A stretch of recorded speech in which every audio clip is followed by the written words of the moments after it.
पिछले एपिसोड में हमने देखा था कि त्यानदाओ अलायंस के एल्डर जिसका नाम वू जियान था उसने बादशाह और उसके डिसाइबल के ऊपर अटैक कर दिया होता है। लेकिन वो लोग भी वहां पर अपनी पावर का इस्तेमाल करते हुए वू जियान के सभी अटैक को डॉच करते हुए उसके ऊपर भी अटैक कर रहे होते हैं और काफी देर तक चलने वाली इस लड़ाई में बादशाह के डिसाइबल की वहां पर जीत हो जाती है, जिस वजह से तो सारे के सारे लोग खुश हो गए थे कि चलो हमने यहाँ पर त्यानदाओ अलायंस को पूरी तरह से खत्म कर दिया। और उनके खत्म होते साथ ही त्यानदाओ अलायंस के जितने भी साथी लोग थे वो लोग भी वहां से डर के मारे भाग जाते हैं। जिसके बाद यहाँ से ये एपिसोड शुरू होता है। तो इस एपिसोड की शुरुआत में लिंग युन और ली जुआन ने जनरल जिनदियान से कहा था कि बाचिन मास्टर तुम लोगों का गिफ्ट नहीं लेना चाहते, तुम लोग यहाँ से जा सकते हैं। इसलिए वो दोनों वहां से चले जाते हैं। उनके जाने के बाद ली जुआन और लिंग युन दोनों उस चीज को देख रहे होते कि आखिर ये दोनों लोग यहाँ पर क्या लेकर आए थे बाचिन मास्टर को देने के लिए। तभी वहां पर जिंगर भी आ जाती है। वो तीनों लोग मिलकर वहां पर उन दोनों गिफ्ट को देख रहे होते हैं, जिनके अंदर एक में मछली पकड़ने वाला कांटा होता है और दूसरे के अंदर रोप होती है। ली जुआन ने तो जैसे मछली पकड़ने वाले कांटे को पकड़ा था वो उसकी पावर को सक करना स्टार्ट कर देता है। जो देखकर तो वो भी हैरान था कि ये कैसा मछली पकड़ने का कांटा है। लेकिन कहता है मेरे ख्याल से ये ना बहुत ही ज्यादा हाई पावरफुल स्पिरिचुअल ऑरा के साथ होगा। जब तक ये कोई पावरफुल कल्टीवेटर ना हो तब तक वो उसे हाथ नहीं लगा सकता होगा, इसलिए इसने तुम्हारी पावर को सक करना स्टार्ट कर दिया। तब वहाँ पर पिंग युआन नाम का एक एल्डर आता है जो कि डीमन एप सेक्स है और वही सेक्स से लिंग युन भी आता है। पिंग युआन वहाँ आने के बाद लिंग युन से कह रहा था लिंग युन तुम्हें पता है त्यानदाओ अलायंस ने हमारे सेट के ऊपर हमला कर दिया था, जिस वजह से हमारे सेट के जो सेकंड एल्डर हैं वो बहुत ही ज्यादा घायल हो चुके हैं। वो कभी भी मरते होंगे, आखिरी टाइम पे वो तुमसे मिलना चाहते हैं, इसलिए तुम्हें मेरे साथ चलना होगा ताकि तुम सेकंड एल्डर को देख सको। जो सुनकर तो लिंग युन भी घबरा जाता है। वो ली जुआन को बता रहा होता है सेकंड एल्डर जो है ना वो डीमन एप सेट के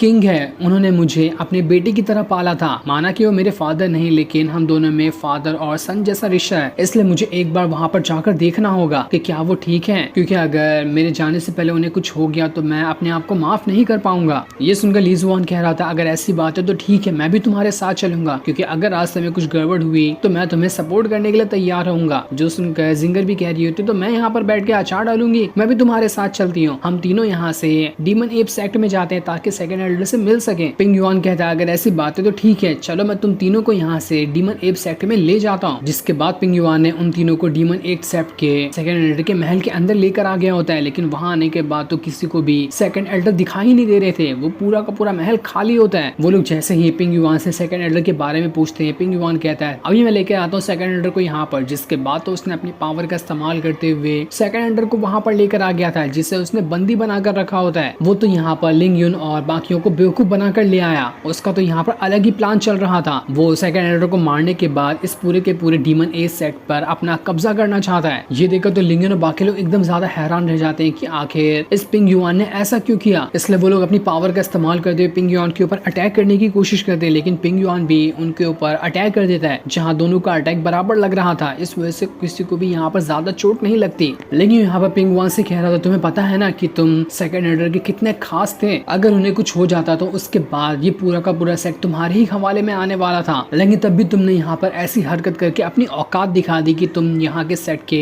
अगले किंग बनने के लायक ही नहीं हो। मुझे यकीन नहीं था कि तुम इतने गिर सकते हो। मैंने तो तुम्हें अपने अंकल की तरह माना था, लेकिन तब भी तुमने सारे के सारे रिश्तों को तोड़ दिया और अपने लालच की वजह से अपनी औकात दिखा दी। जिसपे पिंग युआन कह रहा होता है कौन सा डीमन एप सेट, ये सेट तो अब पूरी तरह से खत्म हो चुका है। जब इसमें किंग ही नहीं रहे तो ये सेट डीमन एप सेट कहलाने के लायक भी नहीं बचा। जिसके बाद वो वहां पर अपनी पावर का इस्तेमाल करते हुए लिंग युन और बाकियों पर अटैक कर देता है। ये अटैक काफी ज्यादा मिस्टीरियस था, इस वजह से वो तीनों किसी अलग ही लॉक के अंदर कैद हो चुके हैं। वो लोग उस लॉक से नहीं बाहर निकल पाए। लिंग युन जैसे ही आगे बढ़ने की कोशिश करता है वो वहां से आगे बढ़ ही नहीं पाता। ये जो लॉक होता है वो इस तरह से बना हुआ था कि अगर एक के ऊपर उस लॉक का इस्तेमाल किया गया तो दूसरे के ऊपर उसका असर होगा। अगर दूसरा वाला बंदा जिसके ऊपर लॉक का इस्तेमाल किया गया उसे पसंद करता होगा तो वो किसी भी तरह से पसंद करता हो, चाहे अपने सीनियर की तरह या मास्टर की तरह या भाई बहन की तरह, उससे कोई मतलब नहीं है। लेकिन अगर किसी एक इंसान पे लॉक का इस्तेमाल कर लिया गया है तो उसके पसंद करने वाले सारे इंसानों को अपने आप ही उस पर असर होने लगेगा, भले से उसके ऊपर लॉक का इस्तेमाल किया जाए भी या फिर नहीं। इस वजह से जैसे सेकंड एल्डर के ऊपर अटैक किया जाता है उसका दर्द सीधा लिंग युन को हो रहा था और लिंग युन पर अटैक होने की वजह से उसका दर्द वहाँ पर ली जुआन और जिंगर को हो रहा होता है, क्योंकि वो दोनों लिंग युन को एक फैमिली की तरह मानते हैं। इसी वजह से एक के ऊपर अटैक करने से तीनों को यहाँ पर दर्द हो रहा होता है। इस तरह के लॉक के बारे में तो उन लोगों ने कभी नहीं सुना था, जिससे पहली बार उन लोगों ने यहाँ पर इस पिंग युआन के हाथों में देखा है। पिंग युआन कह रहा होता है तुम्हें तो पता नहीं कि ये लॉक कितना ज्यादा खास है, बड़ी मुश्किल से मुझे ये लॉक मिला है। मैंने इसे ऐसे ही संभाल के रखा था ताकि जरूरत पड़ने आने पे मैं इसका इस्तेमाल कर सकूं। और देखो आज मुझे मौका मिल गया इसे इस्तेमाल करने का। मुझे तो ज्यादा लोगों से फाइट करने की जरूरत ही नहीं है। मैं एक के ऊपर अटैक करूंगा, अपने आप ही दूसरों को दर्द होने लगेगा। वो सभी पे अटैक करते हुए उन्हें अपने सामने झुका रहा होता है। जिंगर जैसे ही नहीं झुकती, वो वापस से अटैक करते हुए उसे जबरदस्ती वहां पर झुका देता है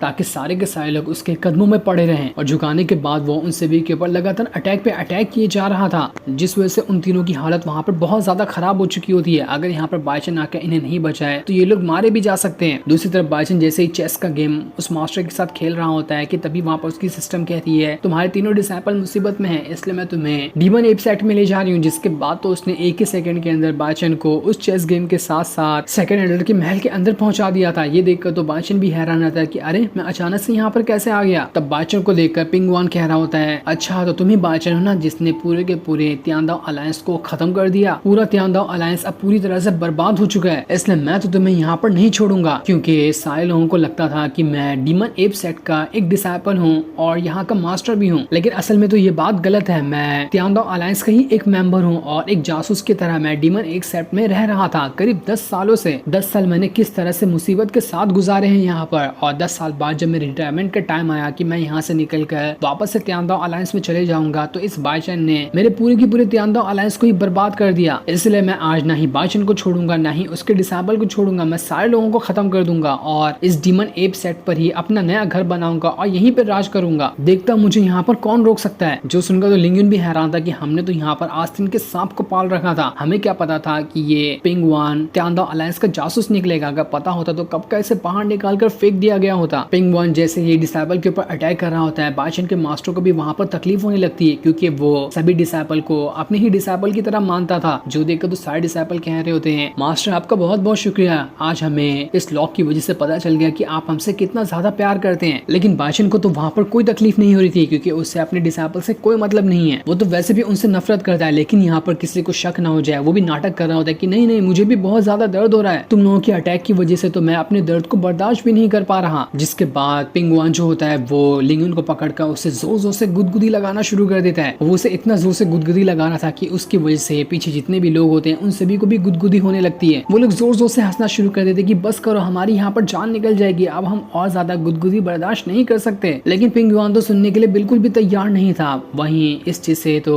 बाइचन को कुछ हो नहीं रहा होता है, लेकिन फिर भी वो वहां पर जबरदस्ती हंसने का नाटक कर रहा था ताकि सभी को लगे कि हाँ मुझे भी बहुत ज्यादा तकलीफ हो रही है। जिसके बाद वो अपनी सिस्टम से कहता है सिस्टम कोई तरीका बताओ जिसका इस्तेमाल करते हुए मैं यहाँ पर इस बुढ़ाऊ का खेल खत्म कर दूं। इस बुढ़ाऊ ने बहुत परेशान कर दिया। जिस पर उसकी सिस्टम कहती मेरे पास 1 किल कार्ड अभी भी एक मौजूद है, उसका इस्तेमाल करते हुए तुम एक बार में ही इस बुढ़ाऊ का खेल खत्म कर दोगे, तो क्या मैं उस कार्ड को अभी एक्टिवेट कर लूं? लेकिन जब तक बाइचन वहां पर 1 किल कार्ड को एक्टिवेट करता उससे पहले ही पिंगवान कह रहा होता है तुम लोग यहाँ पर मेरा कुछ नहीं बिगाड़ सकते। अब मैं यहाँ पर अपनी डिवाइन टेक्निक का इस्तेमाल कर रहा हूँ जिसकी मदद से तुम यहाँ पर 1 सेकंड के अंदर मारे जाओगे। उसने देखते ही देखते वहां पर कई सारे छोटे छोटे पोर्टल को बना लिया था और उन सारे पोर्टल के अंदर से अनगिनत स्वॉर्ड निकल कर बाहर आ रही होती है, जिसने पूरी तरह से बाइचन और उसके सारे के सारे डिसाइपल को चारों तरफ से घेर लिया था। ऐसा लग रहा था कि अगर ये अटैक यहाँ पर सभी को लग जाए तो उनका यहाँ पर बचना बिल्कुल नामुमकिन है। उस अटैक के लगने से पहले ही बाइचन को यहाँ पर कुछ ना कुछ तो करना ही पड़ेगा ताकि वो उस बुढ़ाऊ को संभाल सके, वरना तो बुढ़ाऊ यहाँ पर उन सभी की जान ले लेगा। तो क्या बाइचन यहाँ पर उस बुढ़ाऊ का खेल खत्म कर पाता भी है या फिर नहीं, ये तो हमें अभी इस एपिसोड में नहीं बताया जाता। और फिर इसी सीन के साथ ये वाला एपिसोड यहाँ पर एंड हो जाता है। Thanks for